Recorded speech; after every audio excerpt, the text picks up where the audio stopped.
to win against Connecticut. You know, the game wasn't very clean. We dropped too many footballs and just had way too many penalties. You know, you'd like to just seen us just go into that game and just play better than what we played. And it was a physical game. You know, we knew Connecticut was going to be a physical football team, but you know, we had some of our drops are just wide open drops, wasn't hard catches. It just guys just wasn't concentrating on the ball and just took their focus off the football. And you look at the numbers, Teddy ended up throwing for over 288 yards, but we had over 100 yards in drops. And they could have made his numbers a lot better than what they were. Looking forward to his matchup with Houston. It's a team there that has a lot of speed. You look at them defensively, create a lot of turnovers, have probably more turnovers than anyone in the country. And offensively, you know, they ranked 28th in the country on offense. Does a great job with the quarterback, Corn. Even though he's a freshman, does a really good job of just managing that offense. And then Greenberry's has 70 receptions. Their wide receivers are good. They can create an issue and that they can get down the field and make a lot of catches.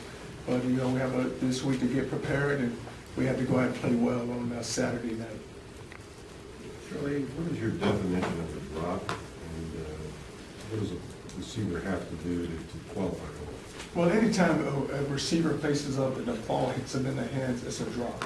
And we had plenty of those the other night. You know, the tough catch would have probably been one with Devontae into the boundary where he would have to go up, will extend out and go catch the football. But he still got his hands on the ball. I always say this, if you touch the football, it's a drop. It's a drop. You know, you had two hands, and especially if you get two hands on the ball. You know, it was, Devontae had three. One was wide open where he sat down and we threw a 5-yard hitch, he dropped it. And then two on their sideline. The one, I think what he tried to do, catch the ball and then extend for the first down. So he ended up not bringing the ball with him. He extended, but the ball was behind him. And then quick, you look at quick down the boundary, the first drive. You know, the ball was thrown outside. I don't think it would have been that hard of a catch, you know, if he could have turned around and faced it up. And then he ends up dropping one on third down, dropping on fourth down. You know, the thing about Quick, he's a young player, just going to get his confidence, and he can bounce back because he's strong enough and he's been in that position before. So by your count, 7, 8, what? We had 9. 9. We had 9 drops. You know, you look at Sonora's had one, but we had 9 drops on Saturday. Charlie, do you worry about that, or it seems like that group's been pretty steady since, you know, last couple of years? And it is, and I don't worry. I think it's the first time we had that number of drops in a game. And we made some catches. Copeland was very consistent. He had 6 catches. But it's, you know, and sometimes guys let a weather player factor into it, which you shouldn't. And then you just got to get past that just with your maturity level. You know, guys concerned about it's cold. It was cold on both sides of the ball, too. So, and they had a chance, you know, we had heated benches, we had warmers. Probably had too much stuff over it. Next time I'm going to take those benches away from us and make us stand up where we'll be okay, Ken. You've done that before. I've done that before, and I think we need to do it again. And then they won't have to worry about it because now they have to stand up and keep their hands warm. Coaches get cold? Yeah, I was freezing, but I was okay though. Whatever I wore, I told them, I said if I wear it in 90 degrees, I'll wear it when it's cold. So, but it wasn't that bad. What about your rushing attack? Were you displeased, 88 yards and 2.5 with a per carry or something? Well, that's we're very pleased with the way we ran the ball because the 2.5, but we try to get the ball outside, and we're very effective getting it outside because we knew up inside they were a solid team and it was going to be hard to move them. So we just felt like we could, with our speed, we could outrun them and get the ball on the perimeter. And they were able to stop us from running the football. But, you know, it plays hand in hand because if you catch the ball, then you'll be able to run the football. We got in some third downs, and, you know, first down we tried to establish the run, then we got behind the chains, and we had the drops, but then we weren't able to come back and run the football effectively. How does Houston's defense stack up like that? Well, the thing that Houston does is they do a great job of just turning the ball over. They strip balls, they pull balls out. Even with interception, I think they have anywhere with 18 interceptions. But, you know, you see people drive the ball on them and then they get down in the red zone and do a great job of tightening down their coverage and just forcing bad throws. And and they end up coming away with some good interceptions. And then it's when they get around the tackle, it's always someone run up trying to strip the ball, and that's why they create the turnovers. Will you have more emphasis on ball security in practices? Or what do you? Well, we started last night, we practiced, so it's all about whenever somebody catch the ball, they sit back and tell them guys reach for it and just try to pull it out. Well, guys don't get comfortable, because the receivers get comfortable, they hold the ball loose, and that's when you see balls come in and get knocked out. But and that's what we're gonna practice this whole week, just making sure that just ball security where we tighten down on the football. Were you watching that game the other night, Central Florida, Houston? No, I didn't get a chance. I was at Assumption versus Mercy. So I watched volleyball, and I got there at 6, and I think I got home around 10:15, so I didn't get a chance to see that Were game. you getting any texts on what was going on? Well, I had, some gentleman was sitting next to me, he was giving me the rundown. I told him, I said, let's watch volleyball here. I can't worry about that game, let's continue to watch this. Good game, though. No, Assumption ended up beating Mercy. Ron Cordes and Todd Gerber. Central Florida did a pretty good job defensively against Houston, 14 points, by far of the season low. What do they do defensively that you can maybe? Well, if you look what Central Florida was able to do is Houston moved the football on them, but they kept them just from scoring. You know, even I think the game ended with them first and goal on the 9, and they kept them out of the end zone. But, you know, from 20 to 20, they were able to move the ball, but it was just a matter of them. Once they got it down in the red zone, they were able to score. And then they just created the pressure, you know, what they did, they covered down on receivers and were able to go hit receivers, and the receivers had a lot of drops. Charlie Corn, what do you see? You guys recruited him. I know you were kind of in there with him late last year. What has he done in a freshman to kind of put up the numbers you guys this year? Well, it's all about the system with him, and he's been able to just operate within the system and make the throws, and he has some good receivers and get the ball in. And, you know, you look at his numbers, it's a receiver catching a 5-yard hitch and turning it into a 60-yard play also. You know, not many throws down the field, but it's always those short throws where they make a guy miss. And he's done a good job, and the other night was the first time I think he had a chance where he ran the football also. But it was a really good athlete, we recruited him. Probably evident given the staff that this will be the best offensive team you face this year. Well, they're similar to Central Florida, because, you know, you look at both, and they kind of do the same thing. They're going to run the zone read, and they always have an outlet for the quarterback where they can throw the ball to the outside, and the receiver standing there. You know, if you go seal the run, then the ball's going to come out to the outside. If they count numbers, if you don't cover down, then the ball's going to come out to the outside. But it's a similar offense. Do you stress to your kids just how important Saturday night is if you guys want to stay alive, or do they just already know that? You know, I always talk about November, and that's when championships are won in the month of November, and we still, there's a lot of football still left out here to be played. And I said to him yesterday, a year ago, we were 9-0, and you know, no one ever thought it was going to happen. We go into Syracuse, and they slap us good, and then we come back home against a Connecticut team and get beaten, and we had to go win the last weekend on the road. So that could very easily happen. So we just got to make sure we handle our business and take care of our business. What kind of atmosphere do you expect? I mean, I think the Saturday night game has been a while since there's been one here, and I mean, what's at stake and all that stuff? Well, I think our fans will be here, and it's their team also, and I tell them, you know, our fans understand they don't have to come to practice, and they don't have to come to meetings, but I just like for them to show up to the games. That's the only thing I ask them to do. But they'll be here, it's because of the passion. And you know what has happened, we built something, and they're part of it now, and they want to be here just to cheer their team up. Is there a different energy though to a Saturday night, you know, under the lights and? It is, because now, you know, the thing that for a coach, you know, I like those 3:30 games, because they just, you know, you're sitting there all day, you're so anxious and you want to go play. But I think just for the crowd, it's better for a Saturday night, because they have time all day to tailgate and go, you know, get around their friends and have a good time. Then they can go come into the stadium and cheer us on, get to explode all that energy out of them. Being another sellout, being every game that you've had home is on. I mean, has the culture changed? Do you feel like? Oh, it is. You know, when it changes, and because of what everyone like to see is that they won't see you win. They won't see you put a good product out on the field, and that's changing. And what is good, because now you just continue to build this season. So when you step into the next season with the ACC schedule, with some good teams coming in right now, it's going to be exciting. Charlie, with the time running out on the conference with Central Florida having a tiebreaker, do you think it's meaningful, the difference to your players to go into Orlando versus Charlotte? I don't think it is, because now, you know, if we don't make it to the BCS, you just say, hey, guys, we're in the position we're in, so whichever bowl game we go to, it's, you know, we're gonna go in and play a good opponent. And you have a chance to just end the schedule, you know, end the season the right way, because, you know, have another opportunity to go win another football game, and let's go do it right. This game Saturday could determine which bowl you end up in. Right. Is that a selling point? Is that something that you even, No, I just told them that, you know, we're still alive for BCS, so let's keep playing. And it's not so much what we're gonna end, that's just, guys, we're still alive, we can still go win this conference. Because, you know, if you look at it, Central Florida still have 4 games left, we have 3, so let's keep playing. When you look at their, do they lead the country in takeaways?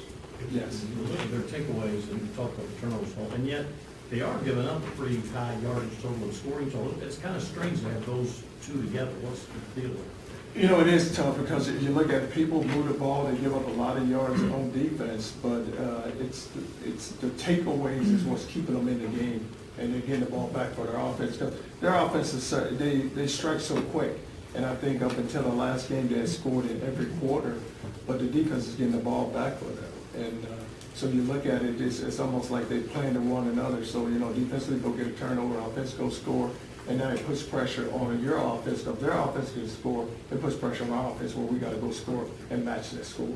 Are they an all or nothing defense, Charlie? I mean, are they consciously going out there and looking for turnovers and maybe give up a play or two? Well, they will, because sometimes you watch them come in for a strip, you know, it's not so much as securing the tackle, they're trying to get the ball out, so a guy continue to run, because, you know, the ball isn't coming out. But they play smart, though, it's still a good fundamental football team, and Tony was here, and he's done a really good job with that team, because you look at their record, they're right there with us, and they have one loss just like we do. So they're an exciting team. Considering his background, what did you see in Marcus that convinced you that he could be a good defensive end? And do you ever have any temptation to give him one snap at quarterback before he leaves? He would love that. You know, I just put him back there with Wildcat one time and see if he could do it. But, you know, I can remember when we were at Florida, he came down, and so he's this big old quarterback, and he just could just throw a ball. He was just so strong, didn't know where he was throwing. He just had a really strong arm and could get it down the field. So when I got the job here, I called him and I said, I give you an opportunity to play quarterback. Now, if it doesn't work out for you, I'm going to move you to another position. And he was fine with it, because a lot of times you can't tell a quarterback that, because they don't think they're quarterbacks. So he said, I'm fine with it. So I ended up moving him to another position. So we started off with him at outside linebacker. And it's the first time he ever played. He's a coach, I've never played on defense. And there's we played a Kentucky game, and that's Renda ran a Cobb, and I think this one Cobb ran the Wildcat. Remember, he ran the Wildcat down the boundary there for about 60 yards for a touchdown, and Marcus was a line wrong, and it just felt so bad. And we ended up just putting his hand down on the ground.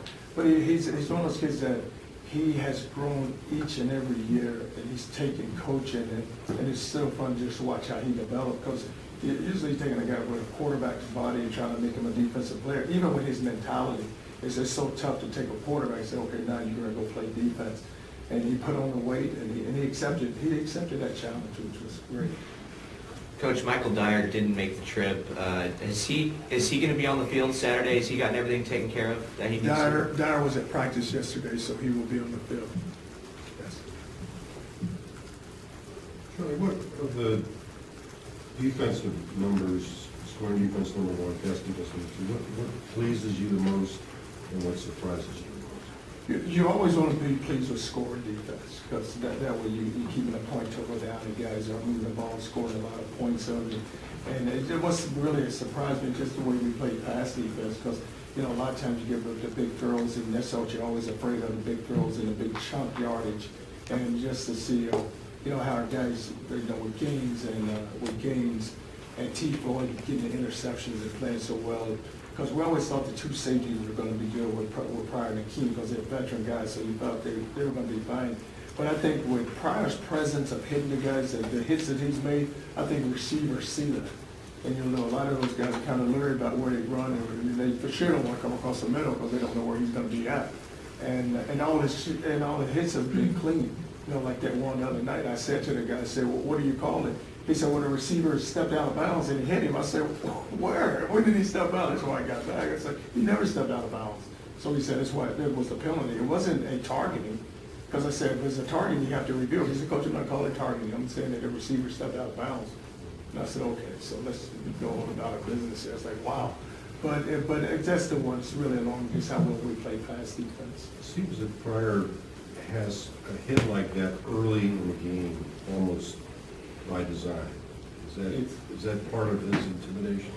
It is, but you know, it's almost like he's, you know, he zeroes in and he just finds it and he comes and it's so explosive, you know, like he comes out of his hips and he makes the hit. But they're clean hits, you know, there's nothing, because it's all shoulder and, you know, he's shouldering the guy running through the receiver. But you just like his presence, and he's played so well. And the thing he also does, he does a great job of playing the ball in the air.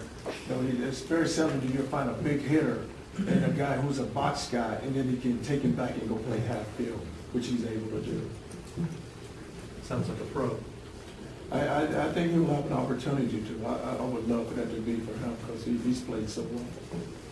12 penalties, I mean, how do you address them, and a couple of them, defensive encroachment, which you haven't had a problem there this year at all. Well, we had defense encroachment, then we had our offense, but it's just undisciplined. We can't. You can't be a smart team and give up the penalties we had. And we had 12 the other night, which is it's alarming, because I said to our coaches, I said that should never happen. You want to play a clean game, and you look at some offensively. We had 6. We had 6 on defense, 6 on offense.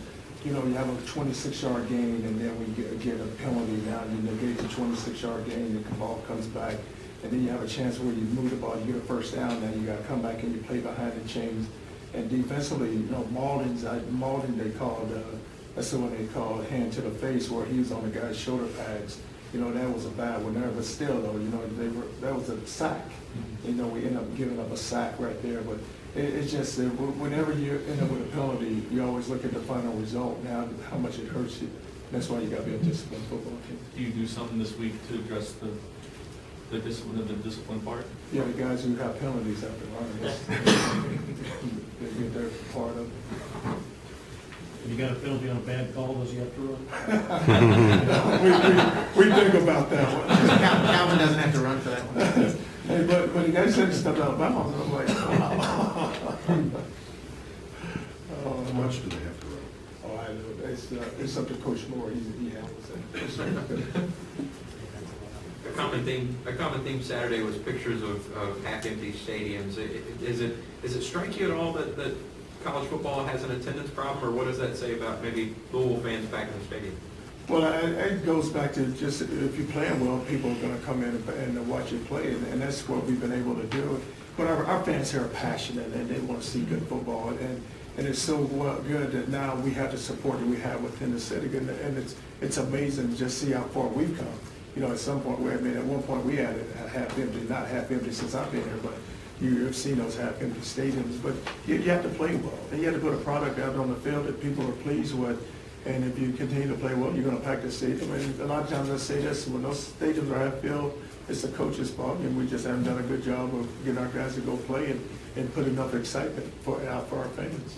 Coach, if you look at it from a fan standpoint, do you think it might be more appealing to watch games on TV as compared to going to the stadium? Well, it just depends. Like Saturday night, you get a chance to be around your friends, and you know you can do whatever you want to in the stadium and have a good time. And I think that's what they can do. They can sit there and just. But you know, no, I think that the fans, they want to see a good team, and they want to see a good product, and they're not going to come to the bad football team. Some of them don't even watch it on TV. I mean, I'm not going to watch a bad game. You watch Alabama and LSU? I saw some of that, but you know, cause by the time we got home, I don't know, I kind of, because we got in late from Connecticut, and then we came right to work. So as soon as the plan landed, we came in as coaches and graded the film. Then I let them go home that evening. So then I went to the volleyball, so I was kind of wiped out. As much as you hear about the quality of their schedule, when you see a game like that or teams like that, do they seem physically different than the people you're playing? No, because you know what you try to just take yourself out of it, and you try to look at those teams and you try to compare them to your own team, and you sit there and say, you know, really, if we were to play them, how would we match up? And I always say that when I watch those teams play, I say, you know what, if we were to play the team, how would we match up? Because, you know, you look at where people have you ranked and what people say about you, and you say, okay, have us go play somebody, we'll just see where we are. How do you match up with Alabama? I think we can play with them. I don't know who would win that game, but I'm not gonna say that we're gonna walk in there, they're just gonna, you know, just wear us out. I'm not gonna say that. What's the biggest difference when you're coaching a defense that is a bend approach, don't break approach like Houston versus you guys a little bit more aggressive? Well, that's our style, though. We are aggressive defense, and that's the style we want to play. We want to blitz, and we want to put pressure on the quarterback, and we want to disrupt the rhythm on the offense. And a lot of times with a defense, if you're not very good, you want to play to your offense, and the strength right now for them is their offense. So it's more about them getting the ball back. That's why they have the turnovers that they have, because it's all about trying to limit possessions for your offense, so they can get the ball back for theirs and try to get down the field and go score. Charlie, how difficult was it Saturday to be locked into volleyball, knowing that other game was going on and you're getting the occasional update, as you said? Well, really, what's good about volleyball is that it just takes your mind off of it, and sometimes I think you have to get away from it. And because, you know, I couldn't control that game in Orlando, but it was just fun sitting down and watching two good volleyball teams and then packed house.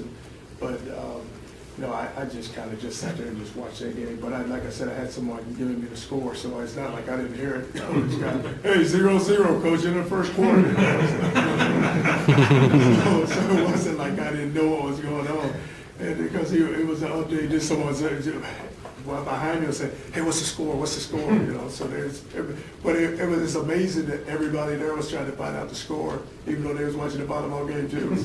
So it was just like, they were locked in just as much as I was trying to look at the volleyball plus hear what the score was.